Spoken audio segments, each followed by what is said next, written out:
It's one of the world's greatest engineering wonders, the Great Wall of China. They say it can even be seen from space. It's a military masterpiece that has witnessed hundreds of battles, yet it still holds many mysteries. British writer and historian William Lindsay has lived in China for 20 years. Exploring the Great Wall has become his lifetime obsession. Lindsay has spent thousands of days on the wall, has walked thousands of kilometers along it. How long is the Great Wall really? How many years did it take to build? And why was it built at all?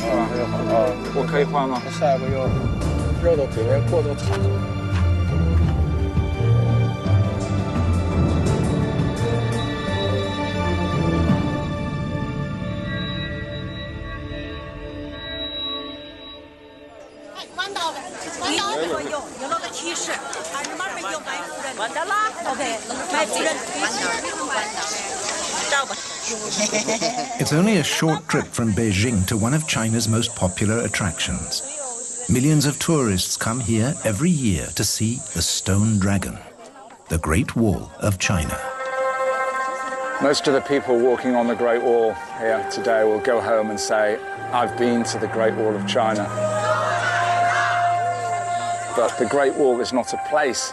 It ranges across the subcontinental expanse of North China.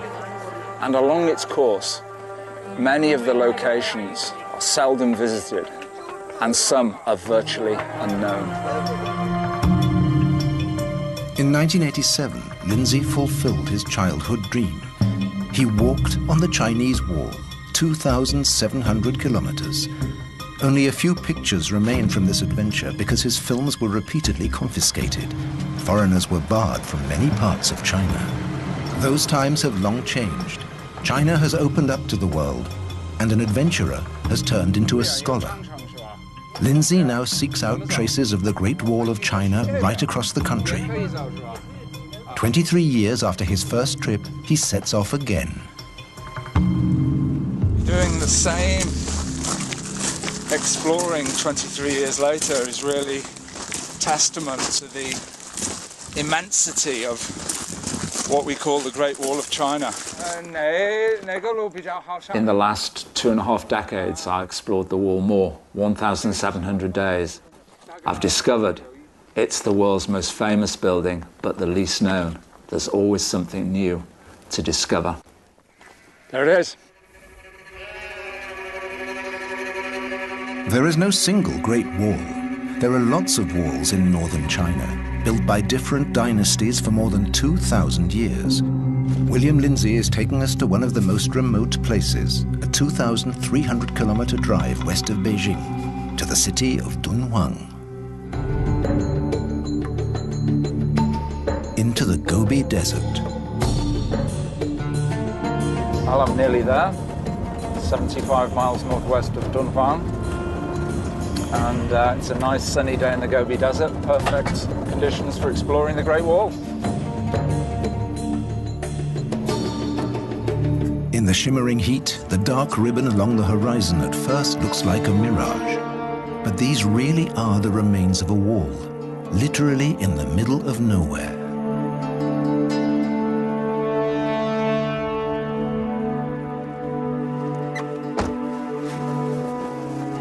Well, one of the most precious parts of the Great Wall of China. This is the Han Wall, built 2,100 years ago.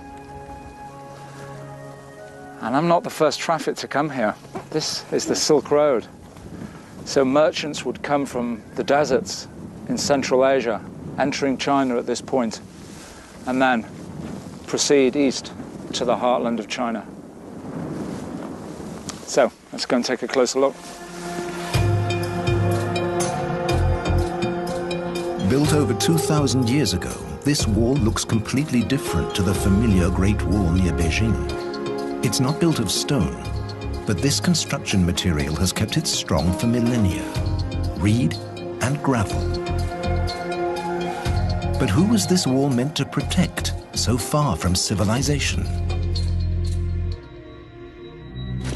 The Han Dynasty rulers wanted to open their empire to trade with the West, so they secured control of the eastern end of what became known as the Silk Road. The Han Chinese occupied the vital He-Shi corridor that runs along the Silk Road between the northern steppes and the Himalayan foothills. It's a real border, not just between peoples, but between lifestyle. The nomads of the steppe live in yurts, the traditional round tent.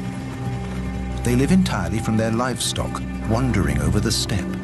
They pitch their yurts wherever they find grazing land for their herds.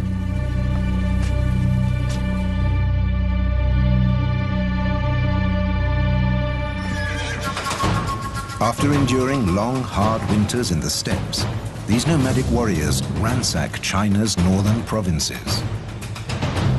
Year after year, they kill and maraud, stealing food and metals, everything their lifestyle prevents them producing. The Chinese regarded their empire as the cradle of civilization. According to their Confucian philosophy, it was the cultural center of the world. Appeasing the barbarians along the border by trading with them was out of the question. War was too expensive, so the Han Emperor decided to build a wall. How many people were involved in the construction of the Han Wall? No one knows for sure. Reliable sources quote the calculations presented to the emperor. If one soldier can build 3 paces of wall in 1 month, then 300 men can build 3 li, about 1.5 kilometers. That means 1,000 li, or about 530 kilometers, would take 100,000 men 1 month to complete. So far, so good. And so many. Most of the soldiers were stationed at the towers. The towers had a dual use that made them most effective for defense. The beacon tower behind me was not only the perfect vantage point for guards on this frontier to watch for the enemy coming from the north, it was a signalling station. So when the enemy was sighted, this beacon would have been ignited. This is how it worked. As soon as a guard spotted nomadic warriors, he transmitted smoke signals by daylight or beacon fires at night. The alarm was communicated along the wall to garrisons located in the hinterland. How long is the Han Wall? Only recently have Chinese experts started to find out.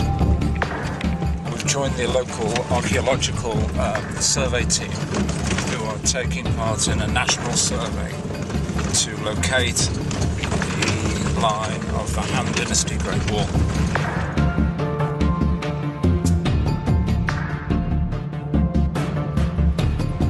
The team is heading out into the Gobi Desert. They need a whole summer just to measure this section of the wall. At noon, the temperature can climb to over 40 degrees Celsius. Today, the team is exploring a fortification that lies in the hinterland of the Han Wall. This could have been a garrison for support troops. Today, the remains are hardly visible. This tower has a name. It's called Half Tower, obviously because half the tower is missing. The team are here today to locate the fortifications with GPS. I'm wondering how they're going to measure the height because it's so crumbly. I'll ask him. 你怎么量多高？现在我们有那个才破了啊！我们有测距仪小段，到跟前大概让它破一下。我们有测距仪，专门量高度的。So they don't have to climb up the tower to measure it. They have a device here. A laser rangefinder collects the data. It'll be a few years before the results of the survey are summarized and a figure can be given for the length of the Han Wall. 以前我们这个工作做的比较少一点。我给他说。So from here to the Jade Gate is about 45-50 kilometers. And there are 3 sections of wall that are quite visible. And in between, there's virtually nothing, although the archaeologists may find traces. Mr. Yang is very reluctant to give a guesstimate of how many kilometers of Han Wall are standing.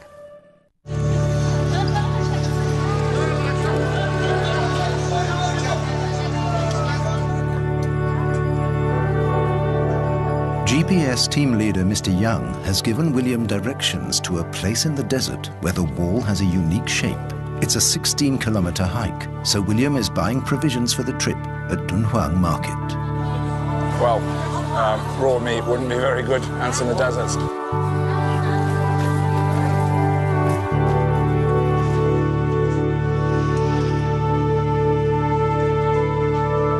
A lot of what he sees doesn't seem too useful for a desert trek, but he finally finds what he needs. Successful shopping trip for $1.99 or so, a good supply of high-energy foods. Delicious. Next morning at 5 o'clock, Lindsay sets off for the hike. Lots of satellites around. It's 14.4K. So it's about 9 miles or more. He's not walking alone. In the desert, it would be too dangerous. With him is his Chinese friend, Piao Tiejun. Sun coming up there, yeah. Their GPS says they will reach the unique strip of wall in 5 hours. Let's go.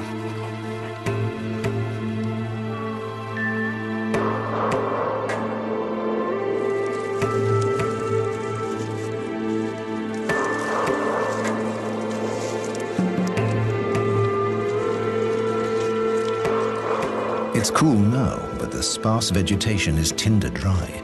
There hasn't been any rainfall here for months.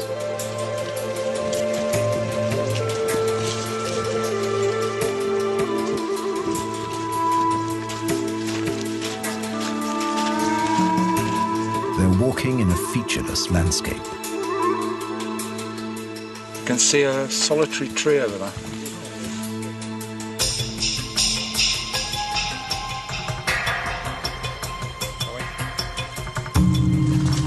Back in '87, I just had a big map of the whole country. Basically, my journey along the wall from the desert to the sea was like that. 1,700 miles. Not the ideal map for hiking across desert grassland.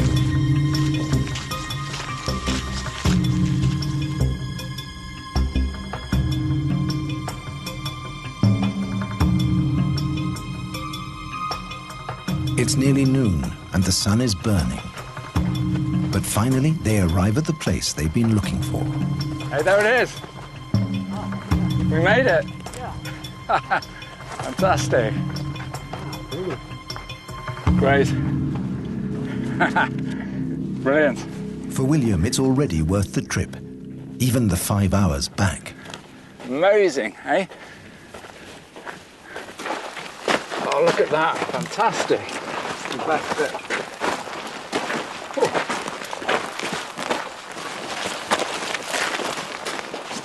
Of all the faces that the Great Wall of China has, this is the rarest of them all. This wall is made of wood. See, there's 6 layers of branches there. And in between, minimal use of the gravel. So I'm really glad I've come here today, well worth the 10-mile trek. Leaving the Dunhuang region and making his way east along the ancient Silk Road, William is aiming for a town called Jiayuguan. The historic site is 5 kilometers out of town. And the best view is from the sky.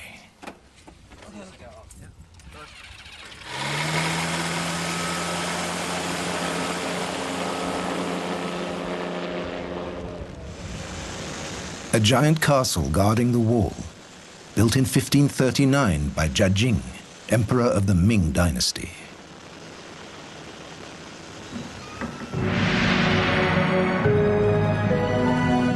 The Ming emperor's contempt for the nomads reached grotesque proportions, with the demand that the character Ji, standing for barbarians, should be written as small as possible.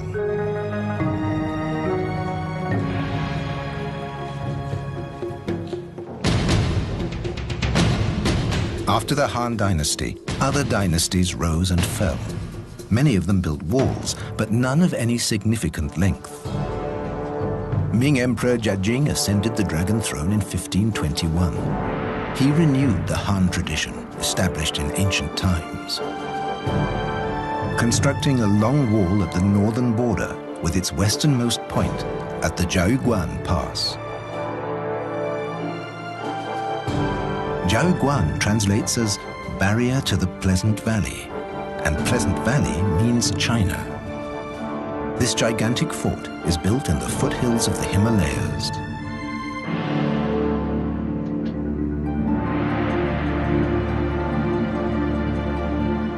In the courtyard, the mighty walls form a kind of maze to stop invaders in their tracks. And there's a wonderful legend about its construction. To avoid wastage of materials prior to construction of the fortress, the architect was asked to calculate exactly how many bricks were required. He computed 999,999. The bricks were delivered, the fortress built, and at the end, the chief of works confronted the architect with a brick and said, "This is wasted." But the architect was too smart. He said, "No, I factored that into the equation. That brick should be placed over the portal, and it will bring all the guards in the fortress and all of those travelers passing under its portals good fortune." 600 years later, the leftover brick still remains.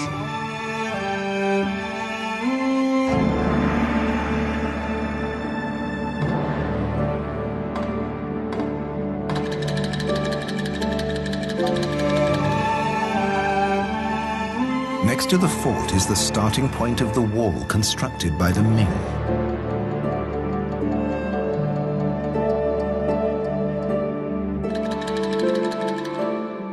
This wall has nothing in common with the brick and stone wall north of Beijing. It's made of rammed earth, and although it's more than 400 years old, it's still in good shape, and it's still wide enough to walk on.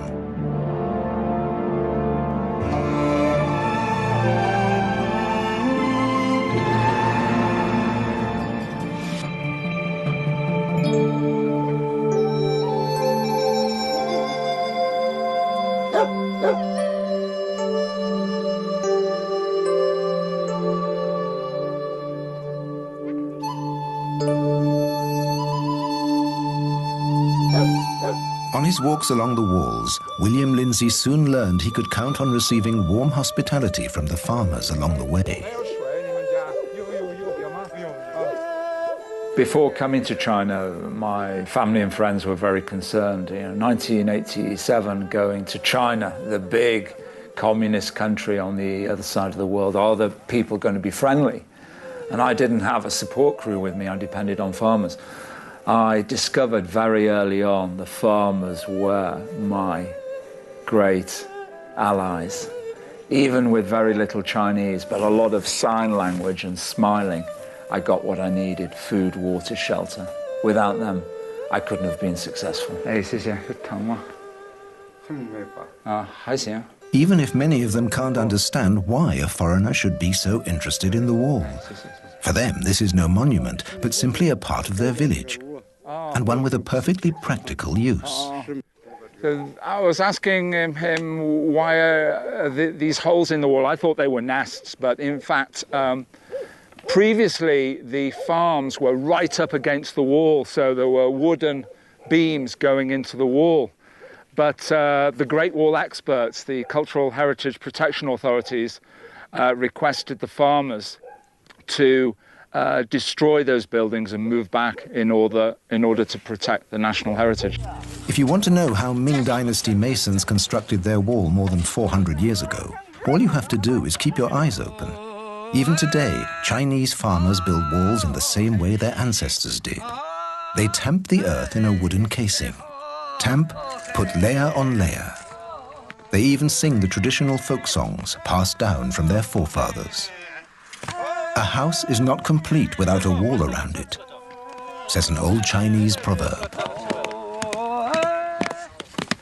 My friend Chen is building this wall to enclose his compound, so this is the final piece of work. And this is embedded in Chinese architectural tradition. Whether it's a compound, or a village, or a kingdom, it must be enclosed, completely safe.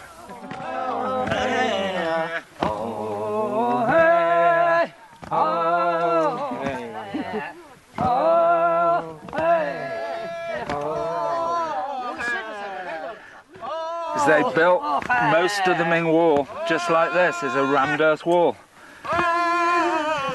Imagine how many billion thuds it took. 做这个工作，你唱歌这个挺好听，是你自己弄的歌或者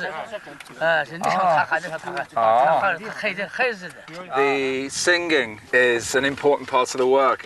It keeps all the rammers in step, the beat. So, you know, they're all in step going along the wall there. They get into a rhythm. And the actual content, oh, I've been in China 23 years, but this guy has a really heavy accent. It's a bit difficult. But it's definitely a kind of rap. He changes the words and occasionally you hear them chuckle. So I think he gets a little dig in about those that are kind of falling behind in distance, or maybe he can tell by the thuds if someone is out of tune.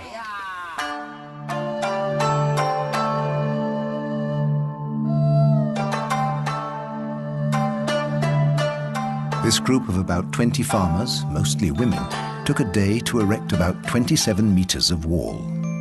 We don't know if their ancestors could have worked better or faster.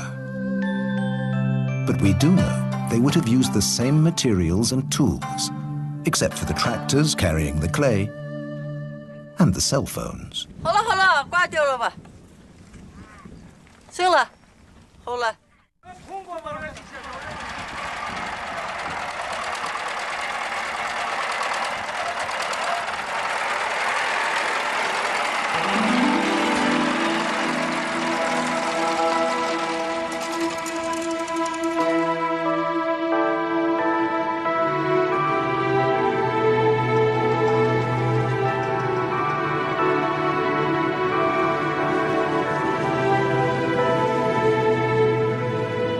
On his journey along the walls of China, William Lindsay is walking eastwards, out of the Heishi corridor and turning north along the Great Wall of the Ming Dynasty.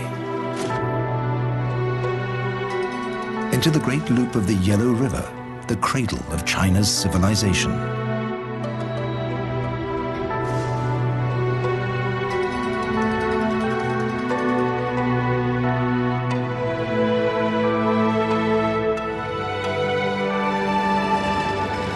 This has always been the gateway for the nomads to enter China. Here, though wind and weather have done their worst, the wall and its towers can still be made out on the crags above the river.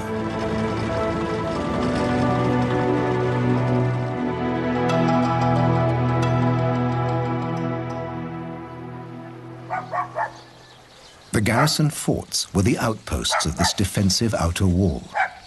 Today, their use is strictly non-military.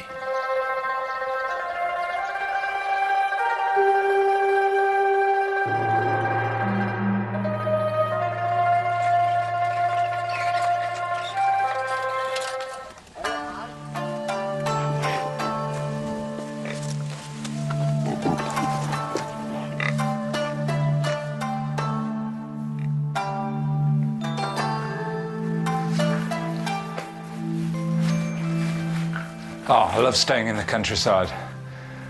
This building, it's made of thick blocks of limestone, and on the roof there's turf. And you come here in winter, they've got a good method for keeping you warm. See this? It's not a bed, it's called a kang, K-A-N-G. And they put the fuel under here, light it, they can do the cooking here, and you've got a nice warm bed for the night.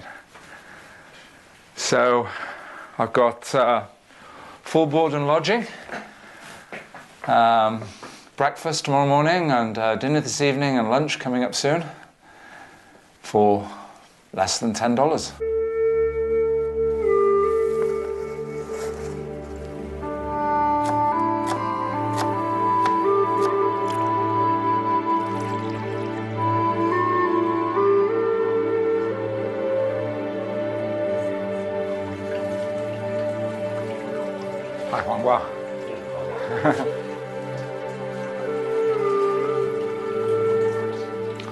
I should apologize for the slurping.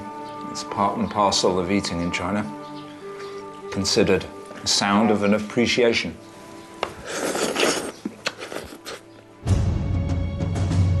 The ingredients of the lunch William is appreciating today are also the reason the nomads raided the land of the Yellow River throughout the 16th century.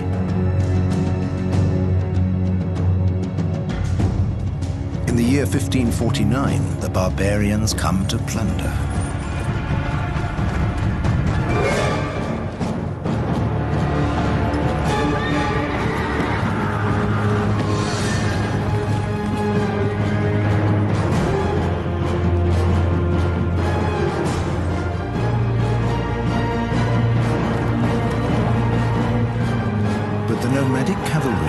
To a virtual standstill at the new border wall at Xuanfu.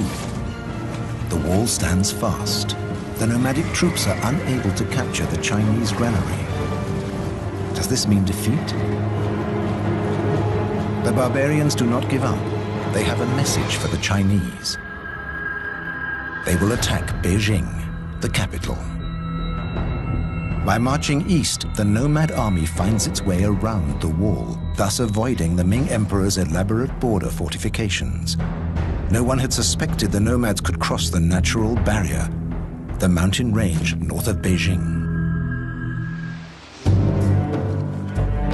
Back in 1550, the nomads did not meet with any serious opposition on their way south.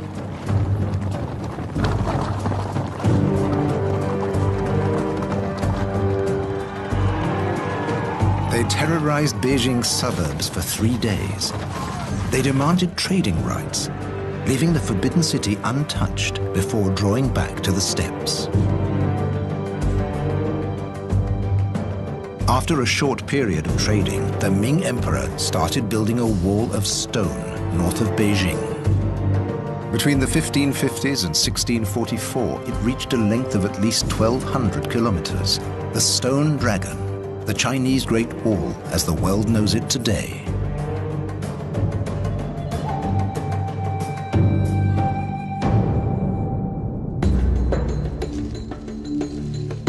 How many people were needed to build it? Official figures are rare, but in some inaccessible sections of the wall there are still stone tablets engraved with texts that could give us that information.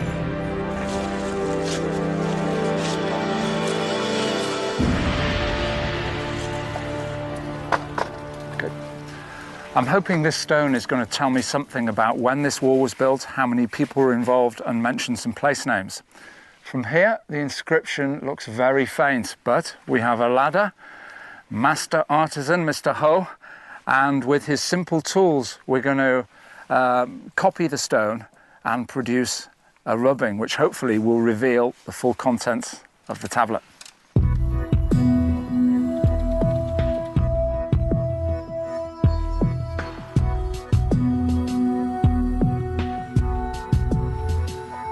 This ancient Chinese copying technique starts with gluing a sheet of paper onto the tablet, simply with water. This is step number 1. Step number 2, dazi, translates literally as typing characters. So he's using a brush and he's hammering the paper into the carvings.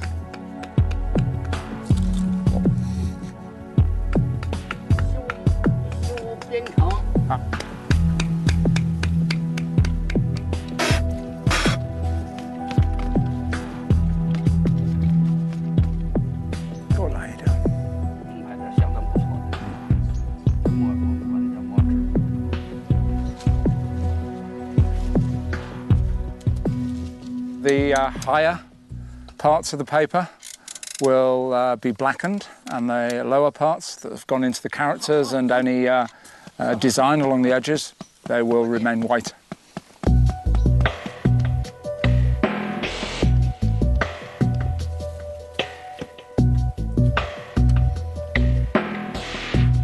After 3 hours of sponging and drying, Mr. Ho presents his piece of art.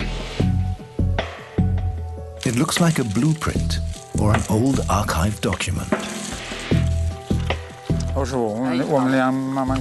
And he helps William translate the ancient Chinese characters, which today hardly anybody can read.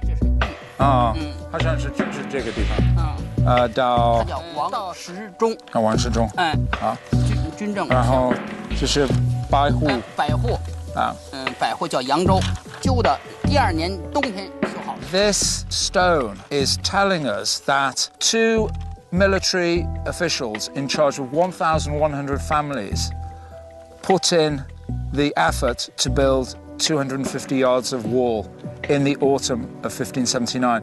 So in terms of very simple arithmetic productivity, we're talking about 4 persons per family, 4,500 people working for 8 to 10 weeks in the autumn of 1579 to build that.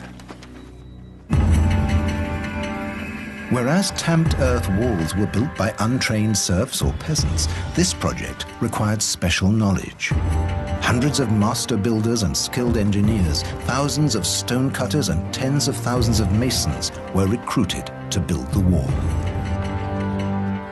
And another factor led to the costs rising exponentially.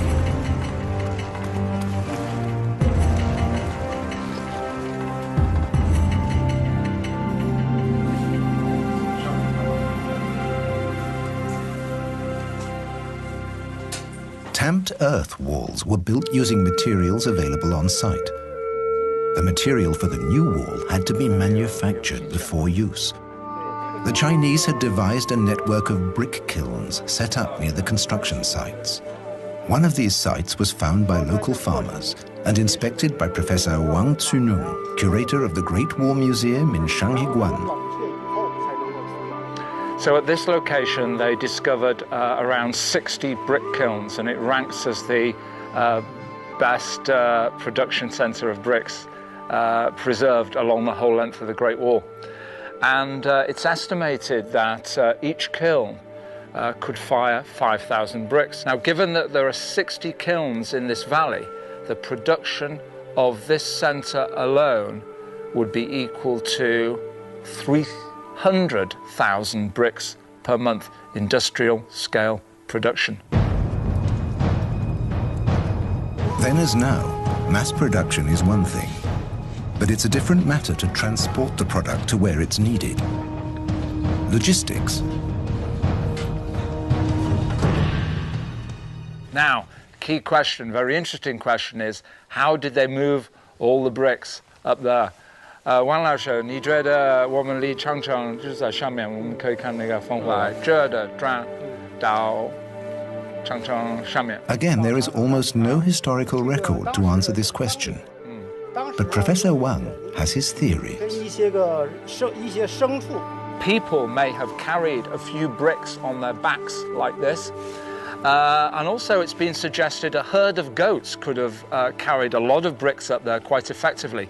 2 bricks on the back of the goat, and the bricks are joined together with rope, so the goat is quite balanced as it's moving up the mountain.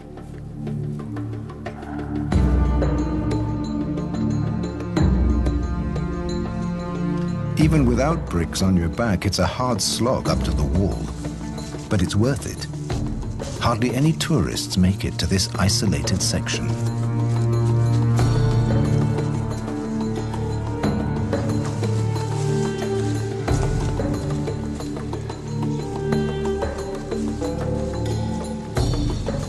Every time I come up here on these trails, I spare a thought for the builders who had to heave, push all of this building material up here, all these blocks, all of these bricks.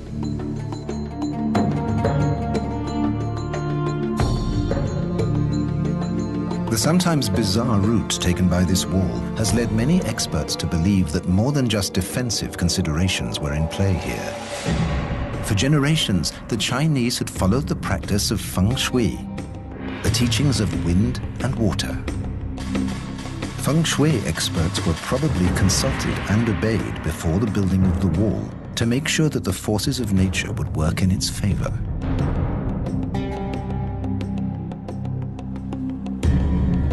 Spending his days alone on the wall, Lindsay imagines how the soldiers must have suffered here.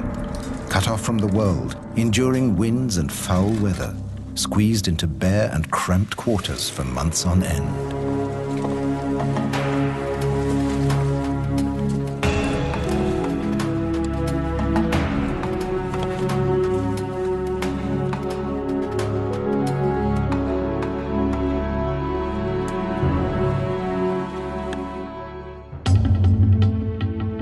Finally, this wall is a monument to the closed world view of the Ming Empire.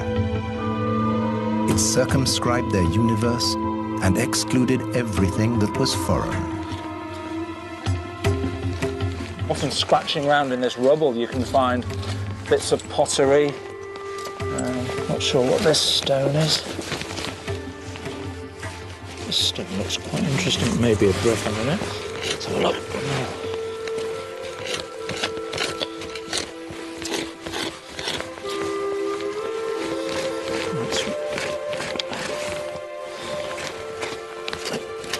Might be.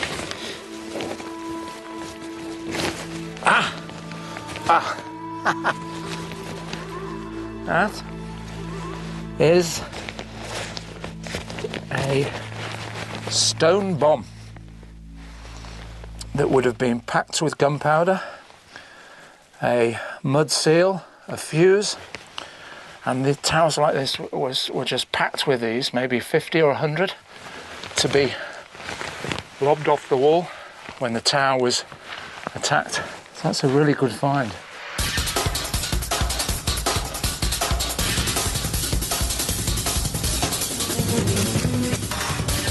"320 kilometers further east, we find another example of living history. 这是这个山头那个那第一个好的，对，那个比较保证完好那个啊，对对对，那就是我们张家楼，对。 骆家楼。 This is Zhang Heshan. His ancestors built the wall here 440 years ago. And close by, towers have other family names like the Chen Tower, the Wang Tower, the Luo Tower. So here we have the family history of the Great Wall still living on 440 years after it was built.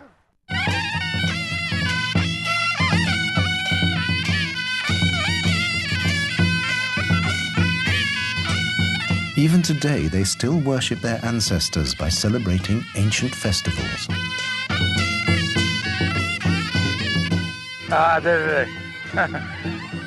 The pig was slaughtered yesterday. Should be quite nice, fresh pork. It would have been a rare moment of relaxation and abundance in a hard life.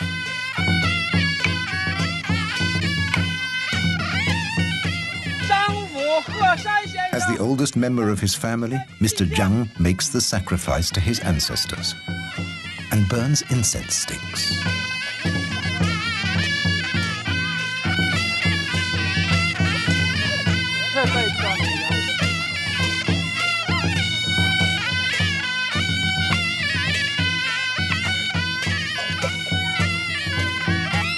Then the living generations of the Zhang family bow to the dead and to their own great history.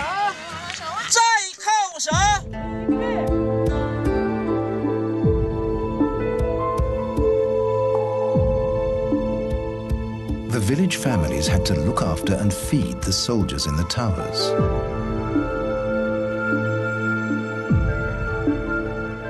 Their takeaway food service survives to this day. Zhang Heshan, the farmer down in Chengxiu village, prepared some delicacies for me to munch on up here after my hike. And it's amazing to think that 400 years ago, guards garrisoned up on the wall would be sent these polobiang by their families. So let's have a look. It's a kind of pasty kept fresh in one of these large oak leaves. And you can see the leaf print on the pastry. Well, have a taste.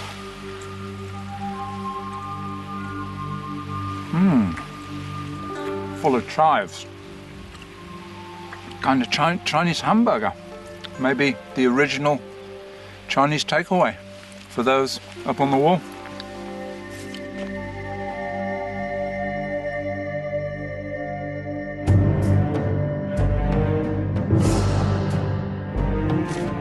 By 1644, just short of 100 years of construction, the most impressive defensive wall ever made by man was finished. However, it was not one single great wall. It comprised a system of several defense lines, from the mountains to the sea. In 2009, after a national survey of the Ming Wall, Chinese officials announced that the total length is 8,850 kilometers. This is the end at Shanghaiguan, meaning Mountain Sea Pass.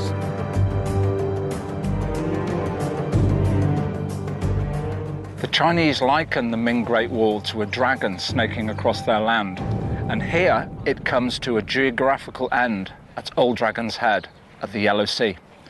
Not far from this location, in 1644, the commander of Shanghaiguan faced his biggest challenge, an event which led to the end of the Great Wall functioning as a national defense.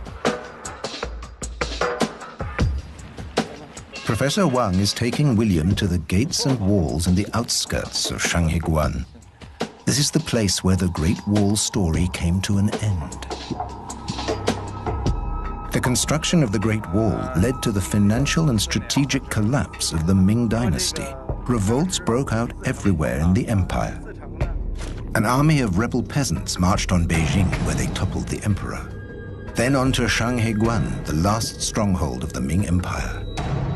But a mighty army had risen from the steppes, heading for the Middle Kingdom, the Manchus. Caught in between, Wu Sangui. He was the general in command of the fortress at Shanghaiguan. Now he was under siege. What could he do? This was a powerful garrison, but was it strong enough to fight off attackers on two fronts?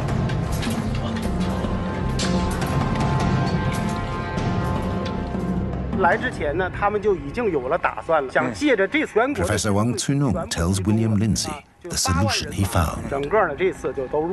So trapped between two enemies, Commander Wu Sangui knew he couldn't defeat them both, so he came up with a plan to offer an alliance treaty with the Manchus in the north. And the two armies joined and confronted the peasant rebel army, and they defeated them. A wall is only as strong as the men who guard it, Genghis Khan is supposed to have said. His successors from the steppes, the Manchus, would have agreed with him. 80,000 Manchu soldiers passed through this gate and entered the heartland of China. The Manchus founded a new dynasty which in effect ruled over the Middle Kingdom until 1912. They called themselves Jing, meaning the pure.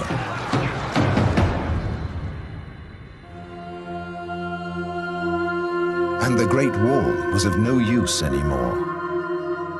But its story did not come to an end. Even today, nobody knows how long all the Great Walls of China really are. There are still many more walls and stories to be discovered. And William Lindsay will not stop walking the Great Wall until he knows them all. I don't think in future so many people will be organized in such a methodical way to create something that was not just history, that not just fell apart, but is left as part of the geography of China and the world. Certainly in future there are going to be new wonders, communications, longer life, exploring planets. But in terms of blood, sweat and tears, the Great Wall of China, I think, is the ultimate, and that's why I'm continuing to understand it.